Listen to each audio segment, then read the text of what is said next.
if you want to make a business in Qatar, try to think of three things. And those three things are, is your business making people healthier or not? Is your business making the environment a better place? Is your business profitable or not? My business is my life, but also my lifestyle is so much integrated with the business. I try to challenge every single habit of mine and see how I can make it more sustainable. अस्सलामुअलैकुम वरहमतुल्लाहि वबरकातुहू। आदाब, good afternoon. मैं हूं नाजिया आपके साथ और आप देख रहे हैं, सुन रहे हैं शो सैटरडे ब्रंच। इस शो में हम आपकी मुलाकात करवाते हैं इंस्पायरिंग पर्सनालिटीज से। आज हमारे साथ स्टूडियो में मौजूद हैं यंग कतरी एंटरप्रेन्योर जो पैशनेट है about creating a positive impact on the society bye promoting plant based lifestyle. इनके पैशन को, इनके परसेप्शन को, इनके पर्सवेंस को और जानते हैं और सीधे आपकी मुलाकात करवाते हैं हमारे स्टूडियोज में मौजूद हमारे गेस्ट गानिम अल सुलैती से। How are you doing? I'm doing really well. Thank you so much for hosting me here. Tell us something about yourself. So, I'm Ghanim Al Sulaiti. I'm the founder and CEO, which is a vegan investment company that I started here in Doha back in 2016 with the idea not just to inspire the society, but also to encourage people to live a better lifestyle through plant-based eating, sustainable initiatives, but also trying to educate people and raise awareness on the importance of taking care of the environment. Beautiful. So what actually inspired you to embark your journey on plant-based lifestyle, and how do you see this passion evolve in coming years? Well, I think, my inspiration came from a place of need. Back in 2013, I was reading a book that was talking about the importance of eating fruits and veggies. And I remember I got inspired from my own lifestyle to start incorporating more vegetables into my diet. And I started seeing the difference on my health, but also on my energy. And I remember kind of taking that and starting to educating myself on not just plant-based diet, but also on health and what a healthy diet should be like. Right. And I remember becoming and feeling more responsible that I need to share what I've learned with the community and the society here in Doha. So I had to kind of come up with an idea of how I can inspire not just one person, but more people. And that's how my first business started. And back in 2016 with just being a small cafe in the Pearl, which now we are, gone from having one company to 8 different companies that are all focusing on health, wellness, and sustainability. So I believe that, the true inspiration came from a place of need as a person, and I built on that. And now it became more of a, not just passion, but also a responsibility. Wow, beautiful. Since you talk about organics and you started in 2016, so it's a significant step, I can say, into your entrepreneurial journey. So what are the challenges you initially faced and how did you overcome them? I always say this, the main challenge that I faced during the inception of was to be able to educate the society and the community of what we're trying to do here. I mean, opening a vegan cafe in Qatar, being the first at that time, was not necessarily a shock for the society, but also it does take time for people to understand and accept, of course, the idea of not having meat or chicken or fish on the table. And it was very challenging to create recipes that are delicious but yet nutritious and still acceptable by the society, and convince people to show up and try the food. And I think we did a lot of things. We went to schools to raise awareness and doing these campaigns. We went to universities. We did a lot of lectures, lots of free workshops, just to try to do a lot of educational materials that allows people to understand what we're trying to do, which then led people to actually try the food and falling in love with it. And that's what we realized a few days after the opening, that the success of that have kind of accomplished in the very few days that we started was overwhelming for us, which then have allowed us to take the business and grow it further, and opening different branches, which we've led to open at Hamad International Airport. We went to open another branch at the Gate Mall, having a meal plan service, so you can order you can join a meal plan Right. subscription. So having all of these offerings was only possible because of the demand of the people and how people reacted to it. And who knew that Doha would be a place where vegan people or people who love vegan food will actually exist in the city. And today Qatar is not just a vegan friendly city, but also it's one of the few cities that has a lot of vegan options. Right. You can see that through all hotels, restaurants. People are more aware now of the need of such dietary need, and they found that there is a lot of benefits as well on following this lifestyle. Yeah. Right. Since nowadays the youth, they are more inclined towards non-veg, and you can understand it's very hard to convince them to become vegan. So how do you find this part tedious? Well, I think I had to convince myself in the beginning. When I started this journey, I had to educate myself on how a vegan diet is healthier for us and for the planet, and I had to explore it. So I started traveling the world. I went to 33 countries back in 2014, 15 and 16 with the idea to explore societies that are living on this lifestyle and trying to explore how are these societies are living on a vegan diet. They don't call it vegan, but they call it food. But for them, when you look at the food that they're eating, it's lentils, it's rice, it's potatoes, it's greens. And I've been to India, I've been to Morocco, I've been to China, Singapore, Malaysia, Philippines, Indonesia. So I've tried to explore how certain societies are actually living on a vegan diet, but they don't call it vegan. And asking them questions, and then realizing that we here in the region don't eat as much fruits and vegetables, and we don't consume a lot of grains, and I've realized that there is a misconnection. Yes. And I found that people are healthier there as well. People in their 80s and 90s and still moving and in great health. And I've realized that the reason of that is their food. So I got convinced that there is a link between food and health. And then when I came back to Doha, this was my conversation. So whenever I talk to people, I always say to them, have you ever seen someone getting, is becoming unhealthier with eating more fruits and veggies? Most people, when they incorporate more vegetables in their diet, are becoming healthier. Their digestion is better. They feel lighter. They feel more energetic. Their vitamins and minerals level goes higher. So why do we have to...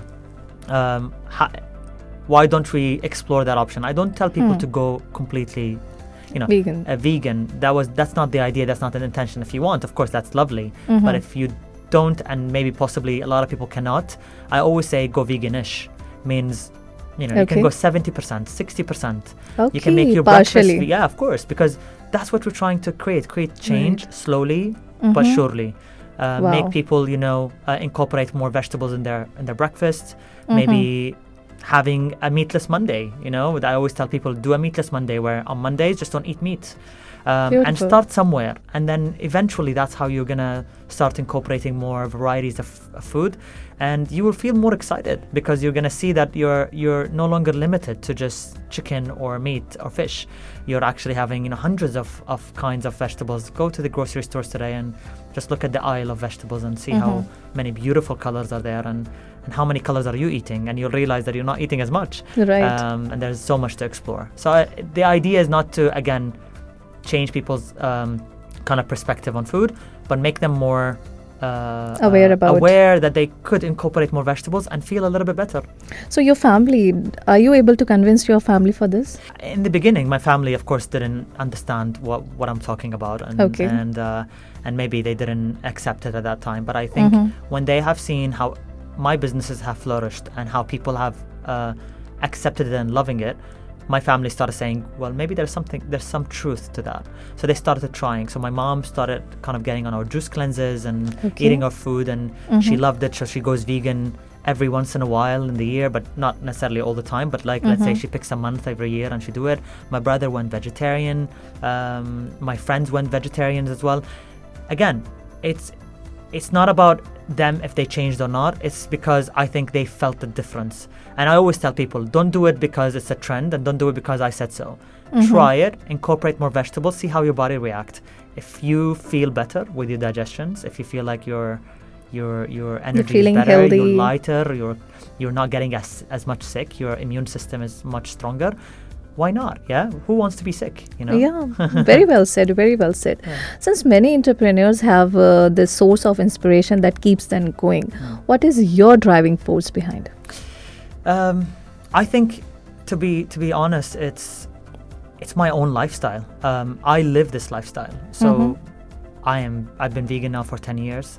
I live this. I aspire to live on this sustainable kind of lifestyle through the choice of my transportation that I take every day, to the choice of how I live, what do I consume. I'm very conscious about my spending, my way of contributing to the environment. So I get inspiration from people like me, who are dedicated, who are committed to a bigger cause, who are making an impact with every step of the day. So when I eat my breakfast, I feel very rewarded, because I feel like I've not just helped my body to be healthier, but I've helped the environment by reducing the impact on, eating dairy or consuming meat, because that has a lot of environmental impact. As someone deeply committed to sustainability, how can you tell us about the habits or the practices that reflects your dedication to the environment?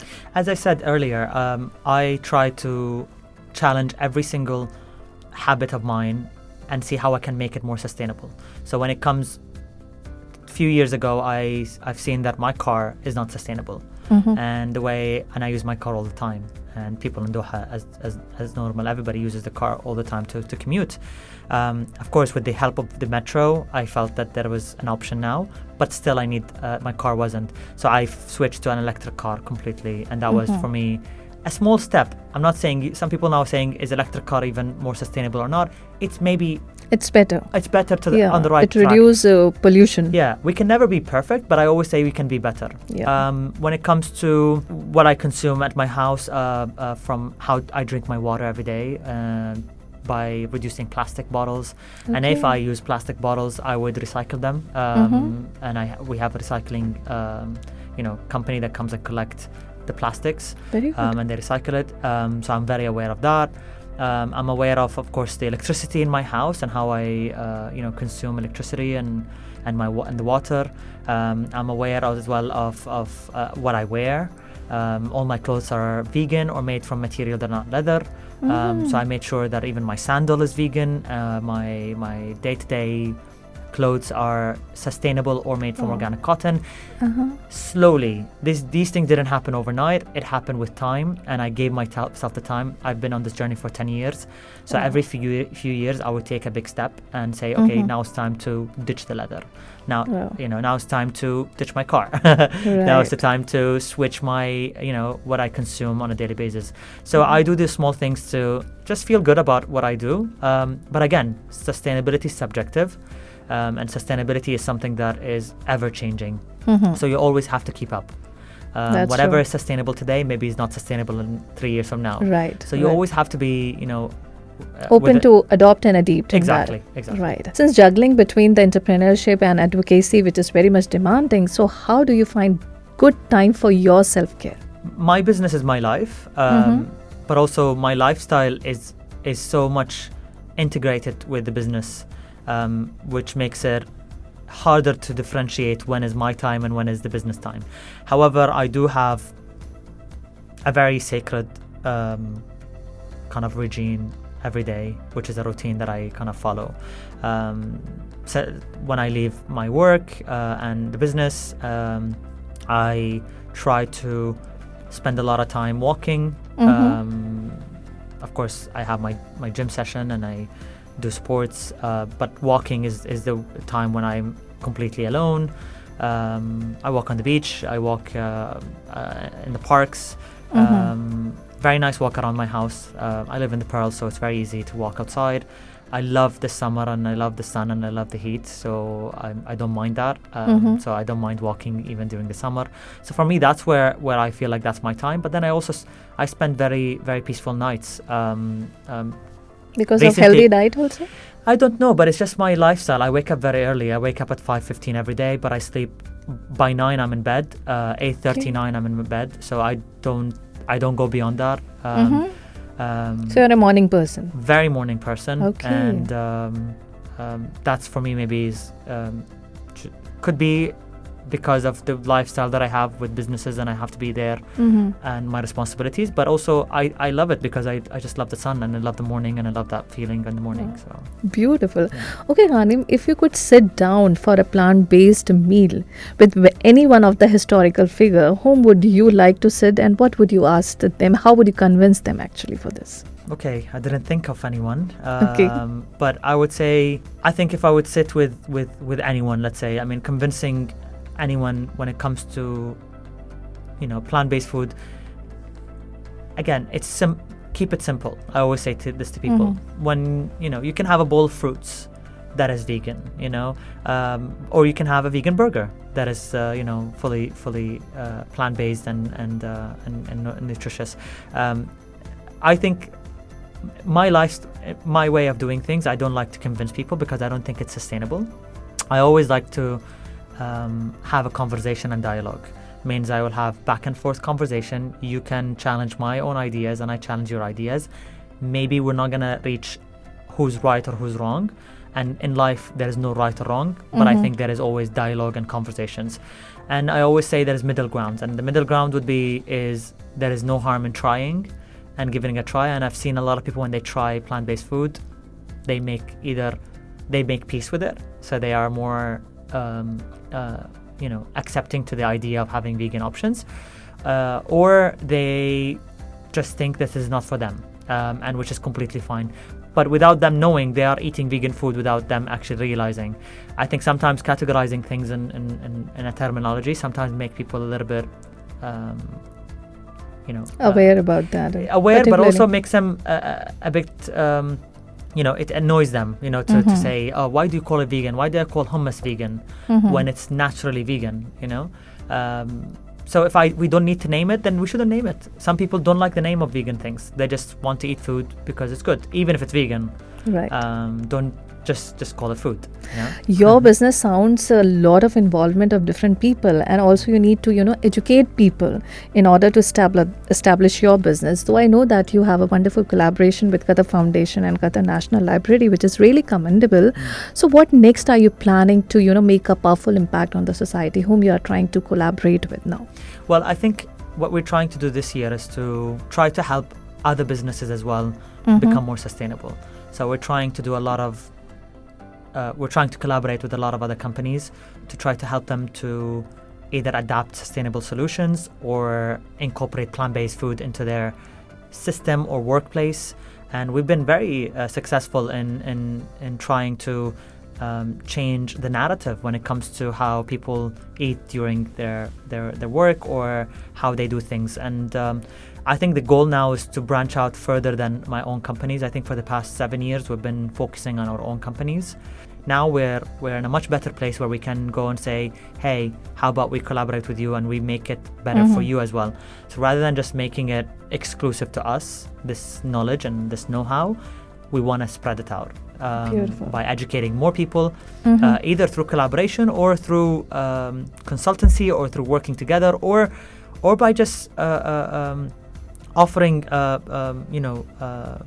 our services for free, which we have done it. Services for free? Of course, because a lot of our services are actually for the community. So we visit schools and we do that free of charge. We do our workshops free of charge. We speak to different organizations and entities trying to raise the awareness and the message, because again, the message is for everyone, and we don't think this knowledge should stay within our family of businesses, but we believe this knowledge should be available and accessible by everybody. And we've said this from day one. So we were on a mission that we're not here to just make everything. I mean, we have the business side, but we also have this side, which is the community side, which we always want to keep. Very well said. Okay, Ghanim, what piece of advice would you like to give to the young Qatari entrepreneurs who wanted to establish their business and for example, the business like you are doing? So what advice you like to give to them? I always tell people that if you want to make a business in Qatar, try to think of three things. And those three things are, is your business making people healthier or not? The second one would be, is your business making the environment a better place? And the third one would be, is your business profitable or not? If you can combine those three things and, find a business that can rely on these three values, then I think you'll be on the right track to creating something that can have a future in this time when we are looking for businesses that can inspire.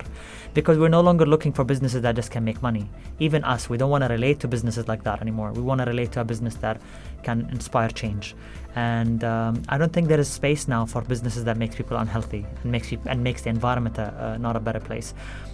But again, it all requires us, the community, to stand and voice our and demand that we need that as well. Because without you telling people, saying it and voicing out that you want businesses that are, healthier and making the environment a better place, no one will be able to survive. You guys and the community and the society needs to demand such businesses so we can survive as well.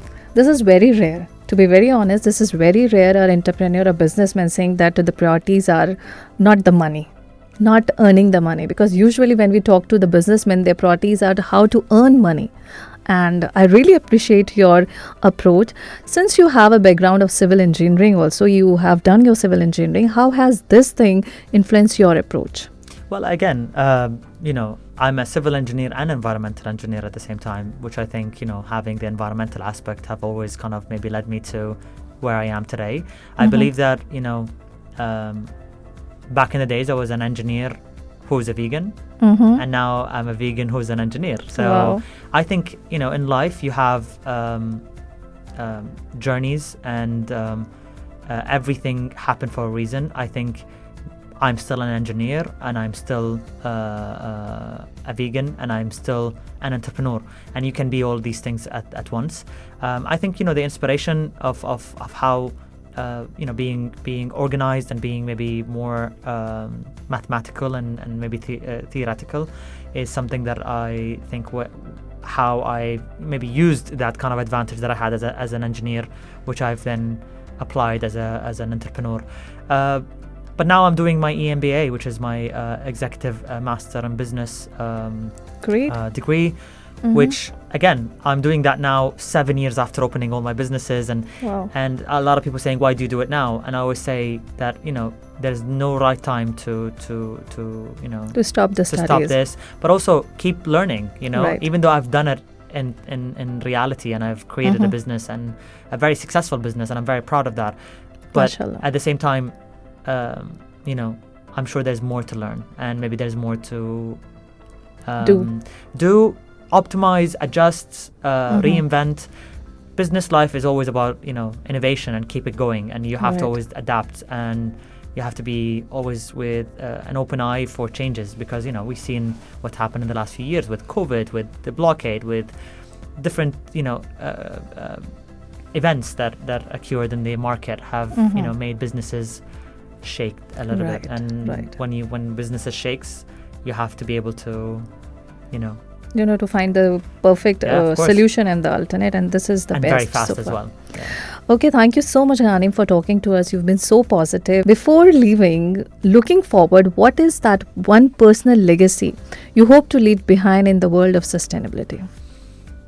I think my businesses have been created with the purpose of being here for years and years to come.